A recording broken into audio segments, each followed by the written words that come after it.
अस्सलाम वालेकुम दोस्तों की हाल चाल है जनाब। तुम देख रहे हो नीली टीवी मेरा मेज़बान मोहम्मद यामीन। जिमें कि दोस्तों को पता है असी वीरों वास्ते मेहनत सफ़र करने कोशिश करने दोस्तों को प्यार बनाइए और शौक पैदा कराइए।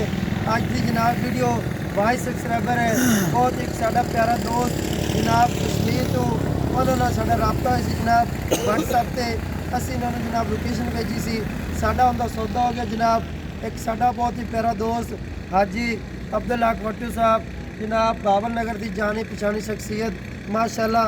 कैमरामैन पहले गांव की तसल्ली करा सी लेट हो गया जनाब।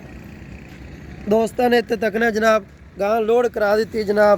ये जनाब बागम बरी जनारी कश्मीर दोस्तों वास्ते मेहनत करने माशाल्लाह बड़ी खूबसूरत वैड़ी है तसलियाँ करनियाँ जनाब लोड करा दी है।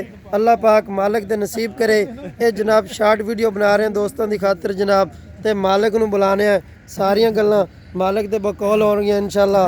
अल्लाह दे खास फजल नाल वीरां वास्ते मेहनत करने हैं। अस्सलाम वालेकुम जी, की हाल है जनाब? हाथ पहुँचाना कैमरे और सुनाओ ठीक हो? गाँव वेख गई माशाल्लाह। ए जी हाजी अब्दुल हक भट्टू साहब हैं पहले तुसी जनाब स्क्रीन ते वेखदे हो साडी बड़ा हया करदे कदर करदे। गां आई है जनाब भाई यामीन तोहफा आ गया जनाब थोड़े वास्ते तोहफा लिया है। असी एक दोस्त नूं देनी सी काफ़ी दिन तो अटैचमेंट सी सानू कहते कोई साफ सुथरी चंगी नस्लदार गां भेजो। एक ना जनाब कितना दुध करती पे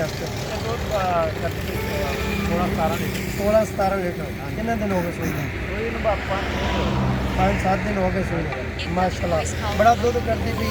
अल्लाह पाक जिंदगी दूसरे बारे ते मखसूस रेटों दी ने जायज़ बिल्कुल जायज़ मुनासिब मुनासिब जायज़ कोई 5,40,000 कोई फर्क नहीं रखा। कोई फर्क नहीं। हट्टी गां हैगी किन्ने दी सी? हट्टी गां